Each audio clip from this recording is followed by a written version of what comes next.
Welcome back as we begin to discuss important maintenance and operational procedures. Maintenance and operating techniques go hand in hand as many pump problems arise from errors in operating. As a general rule, any maintenance should be made with the pump shut down.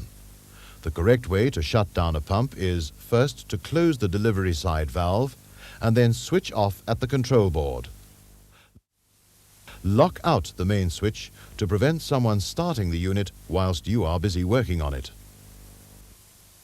A pump may be shut down for a number of reasons, one being for planned maintenance.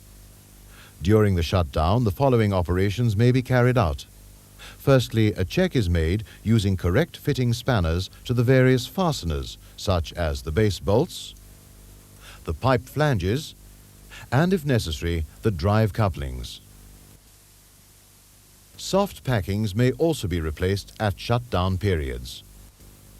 Where fitted, the suction line strainer should be cleaned and cleared of any debris or obstructions that would lead to reduced suction efficiency. Replenish or change any oil or grease in the bearing bracket.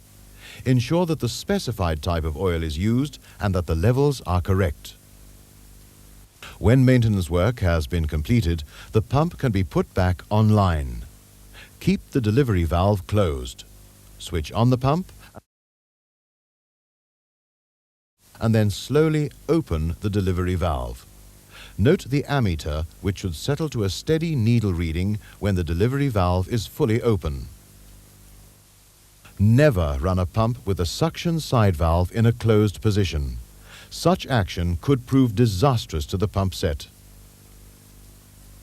Part of any company's planned maintenance program would be to fully overhaul a pump at predetermined periods. At such times, all parts are carefully examined and all wearing parts are renewed. Other programs in this series explain the procedures for performing such operations. During normal operation, a pump should be inspected visually, usually on a daily basis. The pipe joints should be checked for leaks and secured as necessary. Inspect the gland packing area. A light flow of liquid should leak past the packing, especially on suction lift systems, to ensure proper air exclusion. Where leak rates are excessive on soft packings, it is standard practice to tighten the gland nuts progressively by about 1/6 of a turn at a time. This should be done with extreme caution and in accordance with all safety regulations.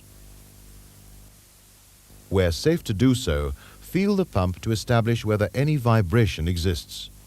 Vibration may be caused by loose mountings or faulty couplings.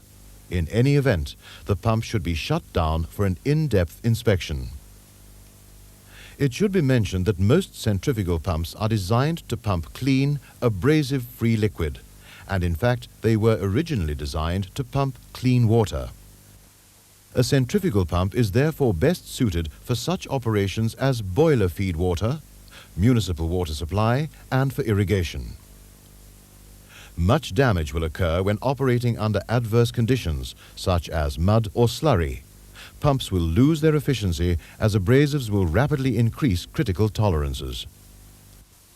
Under the correct conditions, centrifugal pumps are highly efficient and give long, trouble-free service, providing they are both correctly installed and maintained. This concludes the basic overview program on centrifugal pumps. Join us again for other programs in this series.